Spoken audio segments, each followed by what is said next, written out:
I'm doing this study of a time, times, and half a time because, well, first of all, we had a little twist and turn, as God is known to do, in how this is going to go down with the witnesses being captured and then killed. We know that the witnesses testify for what is identified to be a time, times, and half a time, and then is defined to be 1260 days. We know that the Antichrist is going to reign for 42 months, and that the multitude in white robes are going to be protected for a time, times, and half a time out of the serpent's reach. And we've been told that a time, times, and half a time means 3.5 years, but actually, as I'm doing this study, it doesn't. It doesn't necessarily mean that. So what I told you in the previous video that I did earlier today is that when God is using, stretches of time or referencing time, and he says this is the last hour, or at this hour such and such is going to happen, it is not the same system that we have been using. It's not the same clock, it's not the same calendar, it's not the same number of days in a month, it's not any of that.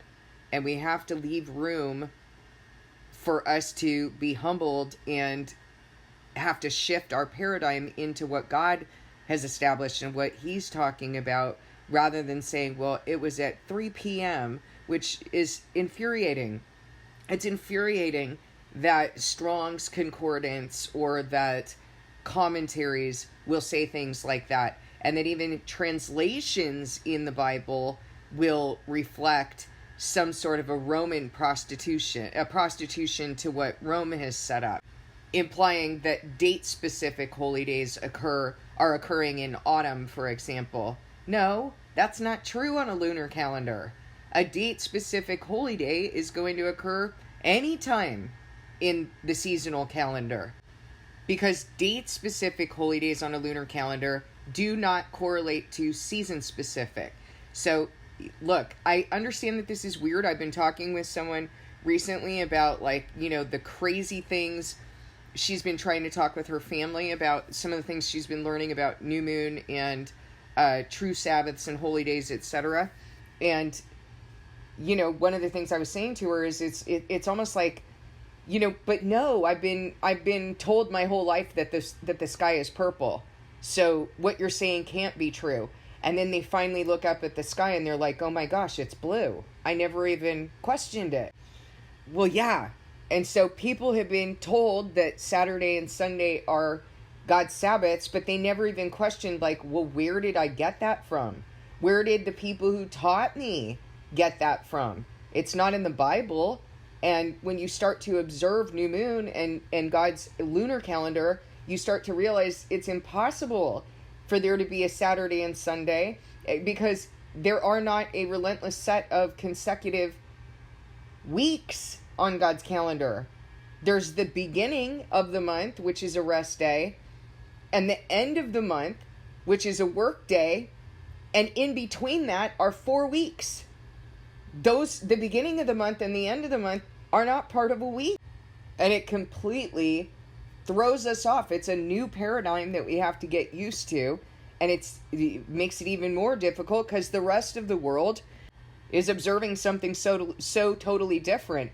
Then you go and try to explain this to your boss, and your boss is like, what in the world are you talking about? What cult did you join? I want to show you what this means. So a time, times, and half a time. A time, kairos, due measure, a measure of time. A large or smaller portion of time, hence a fixed and definite time, the time when things are brought to crisis, the decisive epoch waited for, opportune or seasonable time, the right time, a limited period of time, to what time brings the state of the times, the things and events of time. It doesn't say a year. I mean, if this is a time, times, and half a time, then we would know that that's 3.5 years, that it's a set amount of time, like what we tend to measure time in the world according to what the Romans and Greeks established, not what God established. So actually, not that I really care about this, but it is of interest to me that scholars can't even agree on this. So I want you to know a time times and half a time does not have to mean 3.5 years. It doesn't have to be this definitive number of days and number of hours, etc., etc.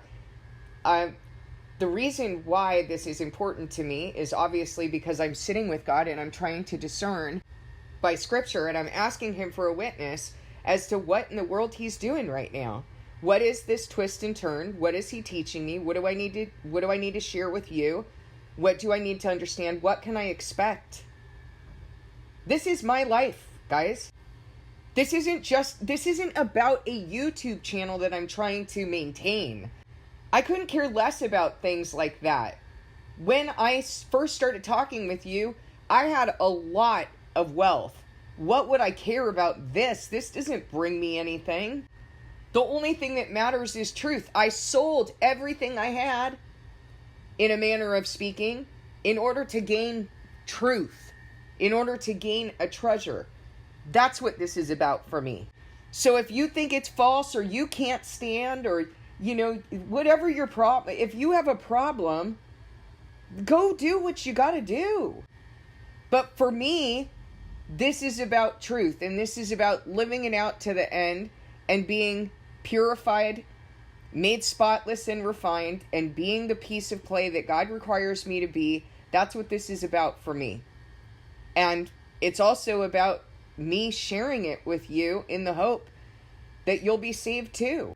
But if you don't want it, and if you can't stand, and if this is too much for you, like when Jesus in the book of John was preaching about being the bread of life, and disciples were falling off, and they were saying, this is too much.